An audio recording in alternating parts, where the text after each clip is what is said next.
So there is an updated definition of motivational interviewing.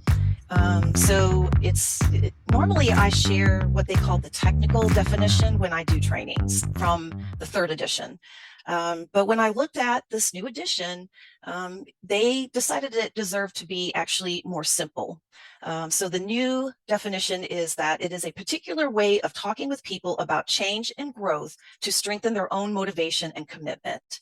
They really want to focus on really the spirit of the approach, that it's about a way of being with our clients, and that our mindset and our heart set are super important to successfully applying this approach.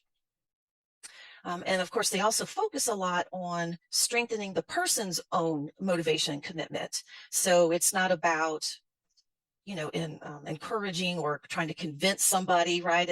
It's not like a motivational speaker who, is trying to perhaps install or instill some motivation. It really is about finding it within the client and growing. I mean, it includes growing it, but bringing it forth.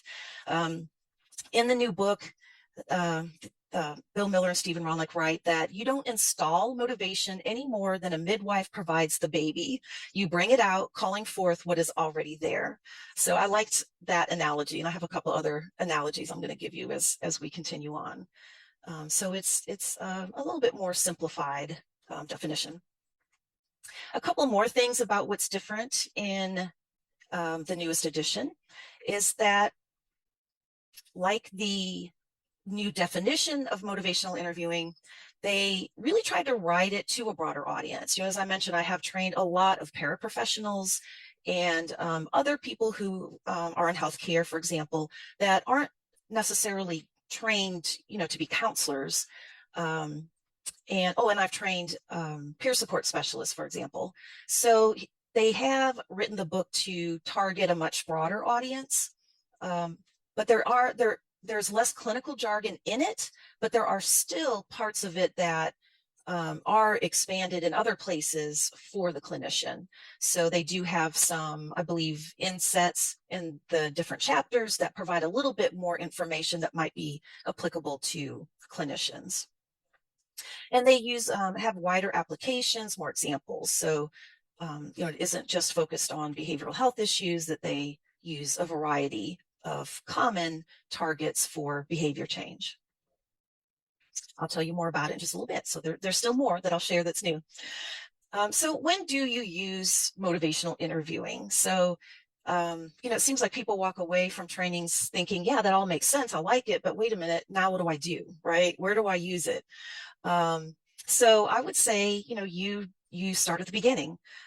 So anytime that you are beginning to engage with a client, you can also use this to engage with supervisees or staff that work for you.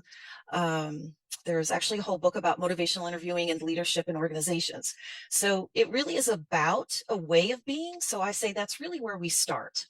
But in particular, to use all 4 tasks of motivational interviewing, that is really targeted towards people who are unsure or reluctant about making a particular change. So ideally, the point is to use this based on the client or the other person's, their goals and interests. But they still might have, reservations, other sort of barriers holding them back from successfully changing.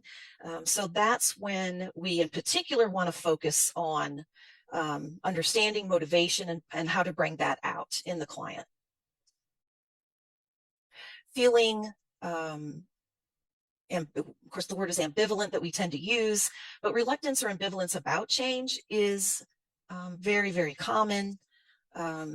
People tend to, find comfort in that status quo, right? The way things are, even if we know it's not really good for us, there's still a certain, comfort and ease about it. And this is particularly true, we're really kind of thinking about changes that are not immediately gratifying.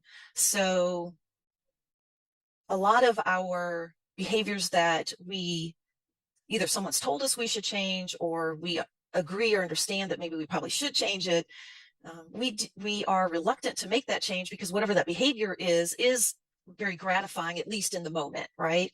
And then when we think about, well, in order to change that behavior, I might actually have to be a little bit uncomfortable for a little while before I start reaping, the benefits or rewards of making that change.